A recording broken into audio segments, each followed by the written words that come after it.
ലോക്സഭാ തെരഞ്ഞെടുപ്പിന് മുന്നൊരുക്കവുമായി കേന്ദ്ര തിരഞ്ഞെടുപ്പ് കമ്മീഷൻ. ഇതിന്റെ ഭാഗമായി തിരഞ്ഞെടുപ്പ് ജോലികൾക്ക് നേതൃത്വം നൽകുന്ന സർക്കാർ ഉദ്യോഗസ്ഥരുടെ സ്ഥലം മാറ്റത്തിന് പുതിയ മാനദണ്ഡ ഉത്തരവ് കേന്ദ്ര തിരഞ്ഞെടുപ്പ് കമ്മീഷൻ പുറത്തിറക്കി.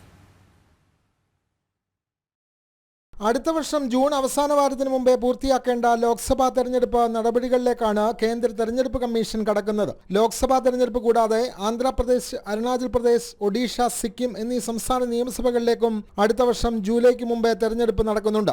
ആയതിലേക്ക് മുഴുവൻ സംസ്ഥാനങ്ങളിലെയും ചീഫ് സെക്രട്ടറിമാർക്ക് സ്ഥലം മാറ്റ മാനദണ്ഡങ്ങൾ തെരഞ്ഞെടുപ്പ് കമ്മീഷൻ നൽകി കഴിഞ്ഞു. സ്വന്തം നാടുൾപ്പെടുന്ന ജില്ലകളിൽ ജോലി ചെയ്യുന്നവരെയും 3 വർഷത്തിലേറെ ഒരേ സ്ഥലത്ത് ജോലി ചെയ്യുന്നവരെയും മറ്റിടങ്ങളിലേക്ക് സ്ഥലം മാറ്റണമെന്നാണ് ചീഫ് സെക്രട്ടറിമാർക്ക് തെരഞ്ഞെടുപ്പ് കമ്മീഷൻ നൽകിയ നിർദ്ദേശം. ചെറിയ സംസ്ഥാനങ്ങളിൽ മുൻകൂർ അനുമതിയോടെ ഇളവും ഉണ്ടാകും. IAS, IPS ഉദ്യോഗസ്ഥർ, ഓരോ ജില്ലകളിലെയും പ്രധാന ഉദ്യോഗസ്ഥർ എന്നിവർക്കൊക്കെ ഈ ഉത്തരവ് ബാധകമാണ്. തെരഞ്ഞെടുപ്പ് പൂർത്തിയാകുന്ന വേളയിലാകും നിയമാനുസൃതം പഴയ സ്ഥലങ്ങളിലേക്ക് ഇവരെ തിരികെ നിയോഗിക്കുക. ജനം, തിരുവനന്തപുരം.